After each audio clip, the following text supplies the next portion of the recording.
Buenos días y bienvenidos a Ampliación de Noticias. Son las 8:04 de la mañana y comenzamos nuestro programa el lunes 23 de enero con la esperanza de que se apacigüe, ¿no?, nuestro país, que ha vivido varios sobresaltos durante el fin de semana. Quizás lo más grave, como siempre, es que haya habido pérdida de vida humana en el sur de nuestro país y que haya habido el secuestro de un agente policial en La Joya, en Arequipa, que ha debido ser fruto de una negociación en la que afortunadamente participó un párroco y funcionario de la Defensoría del Pueblo. Una vez más, esas dos instituciones, la Iglesia y la Defensoría del Pueblo, se muestran capaces de negociar e intermediar aún en condiciones tensas, porque había temor de que se produjera naturalmente un nuevo asesinato de policía en nuestro país. Al final eso no se produjo. En Lima tuvimos sobre todo la entrada de la policía a la Universidad Nacional Mayor de San Marcos, que ha dado lugar a algunas discusiones sobre si se autorizó o no, sobre si se solicitó o no. La universidad tendrá que aclarar eso, pero lo que parece que está confirmado es que la policía entró sin el acompañamiento de fiscales y de justamente funcionarios de la Defensoría del Pueblo, que en general permiten que en circunstancias como esta las cosas puedan discurrir acompañando lo que es una medida de fuerza con una apertura al diálogo. Habrá que explicar por qué es que se intervino de esa manera. La señora rectora dice ahora, la señora Ramón Geri, que ella no solicitó el ingreso, solamente que saquen las puertas para que puedan circular. De manera que hay cosas que aclarar en ese dispositivo en nuestra capital. Felizmente no hubo heridos. Y de los 193 detenidos dentro del campus, 192 han sido liberados sin cargos. Mávila Huertas, muy buenos días y buena semana para nosotros y para el Perú. Muy buenos días, Fernando. Muy buenos días a todos nuestros oyentes y también televidentes de RPP. En efecto, ha sido una semana la que ha concluido muy complicada y hay muchas preguntas todavía por responder. Por eso nuestro primer invitado esta mañana es precisamente el ministro del Interior, Vicente Romero. Vamos a preguntarle directamente por un punto, Fernando, que tú has tocado. El tema de la flagrancia en estado de emergencia. La imagen fue una imagen muy fuerte, la que se registró el día sábado con este vehículo, esta tanqueta que de pronto afectó también parte de la infraestructura de la universidad, buena parte de un muro y la reja. Ministro, muy buenos días. Gracias por atendernos esta mañana. Ministro Romero, parece que hay alguna dificultad con el audio con el ministro del Interior. Pero, en fin, buscaremos recuperar esa llamada para que nos diga cuál es. Sí, parece que ya estamos en contacto, Mavila. Ministro, buenos días. Allá. Buenos días. Muy buenos días. Estábamos comentando con Fernando la imagen del día sábado, el ingreso de la policía en la Universidad Mayor de San Marcos. Entendemos que la universidad, las autoridades de la Casa de Estudios habían hecho una denuncia que ameritaba la presencia de la policía. Sin embargo, el ingreso ha sido de alguna manera también calificado como excesivo por la propia universidad, es decir, en un discurso contradictorio, un comunicado reciente de la municipalidad, y quisiéramos que usted nos explique por qué se dio como se dio el ingreso de la policía este día sábado. ¿Qué significa exactamente había flagrancia y hay estado de emergencia? Buenos días a todos. Buenos días. Radio Escucha, Radio Programa del Perú, y gracias por la invitación. En primer lugar, la intervención que ha tenido la Policía Nacional ha sido dentro del respeto a la ley y los derechos humanos. Esto provocado por una denuncia previa que ha habido y a petición de parte. Además, había delito de flagrancia. ¿Por qué delito de flagrancia? Porque el día anterior, a las 9:30 de la noche, habían hecho una denuncia donde indicaba que habían ingresado un promedio de 300 personas en forma violenta al espacio de la Universidad de San Marcos. Previamente para esto habían sacado de su espacio a los vigilantes, les habían quitado las radios y luego habían encadenado todas las 9 puertas. La preocupación de ellos, por supuesto, y con justa razón, eran esas personas que no pertenecían al campus universitario. Por lo tanto, hacen esta denuncia. Y luego hay otro documento de autoridades de la universidad que piden la intervención porque estamos en estado de emergencia y por la flagrancia, que también ellos mismos en ese documento lo dicen. Entonces, la policía intervino a petición y por la flagrancia y por el estado de emergencia. Está totalmente apalancado, digamos, y correctamente en cumplimiento de la ley. De acuerdo, ministro, permítame la interrupción. Cuando usted habla de flagrancia, ingresa la policía a la universidad. En efecto, ¿encuentra lo que la universidad había denunciado? ¿Qué situación encuentra para determinar que hay flagrancia? Porque seguramente quienes nos están escuchando se imagina, ¿no? Un detenido en flagrancia. Interviene la policía en el momento mismo en que se está cometiendo un delito, una falta. En este caso se había denunciado, ¿no? Un atentado, una agresión contra los encargados de la seguridad, incluso daño contra algunos aparatos en las casetas de seguridad de la universidad. ¿Qué encuentra usted? ¿Qué encuentra la policía de acuerdo al informe que le han alcanzado? Hasta el momento, lo que me han alcanzado es que la intervención se da por el tema del delito de usurpación de estas personas que ingresan. Es el delito principal. Hay otros más. Lo que han encontrado en el momento efectivamente eran las personas que habían usurpado, que eran más de 190 personas, de las cuales fueron puestas a disposición de la Fiscalía. Se han encontrado elementos como guaracas, como ondas, como material, como piedras inclusive que se han encontrado en el lugar, que los utilizaban para las protestas.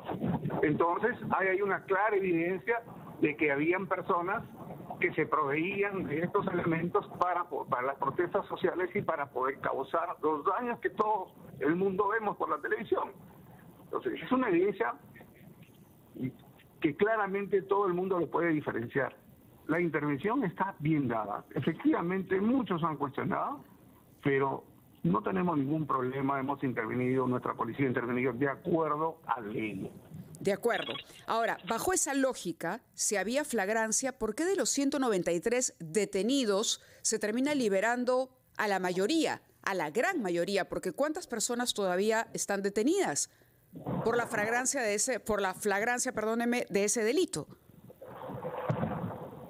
La policía intervino de acuerdo a lo que le acabo de comentar a estas personas. Sí, lo entiendo. Por eso mismo le hago la pregunta. Claro, la libertad que pueden haberlo ya dado a todos ellos, eso ya escapa del control de la policía. El Ministerio Público es el... Tenemos una nueva dificultad de audio con el ministro del Interior, Vicente Romero, que nos estaba dando explicaciones sobre el tema de la presencia, el ingreso de la Policía Nacional al campus de la Universidad San Marcos. Hemos restablecido contacto, ¿nos escucha bien, señor ministro? ¿Aló? Sí, ahora sí lo escuchamos, ministro. Muchas gracias por estar nuevamente con nosotros. Lo escucho. Adelante, por favor. Sí, Mávila Huerta les había preguntado algo en relación al número de los detenidos, 193, de los cuales solo uno ha sido retenido. ¿Cómo explicar eso? La explicación lo tiene que dar el Ministerio Público, porque ellos son los que determinan. La policía no puede ya dar la policía cumplió. A las personas que ingresaron ilegalmente al campus universitario, la policía los puso a disposición del Ministerio Público y se liberó y se entregó luego con acta a la universidad lo que había pedido. Bueno, lo que la rectora dice es que no le pidió que entraran y sobre todo no a la residencia universitaria donde habían jóvenes que viven ahí. Ella lo que ha dicho es que liberen las puertas de ingreso y no que entren. Eso es lo que ha dicho la rectora Geri Ramón. Efectivamente, lo que ella puede haber dicho es respetable, pero la policía analiza si hay delito o no, y en base a eso interviene, y eso es lo que ha hecho la policía. ¿Y hubo delito?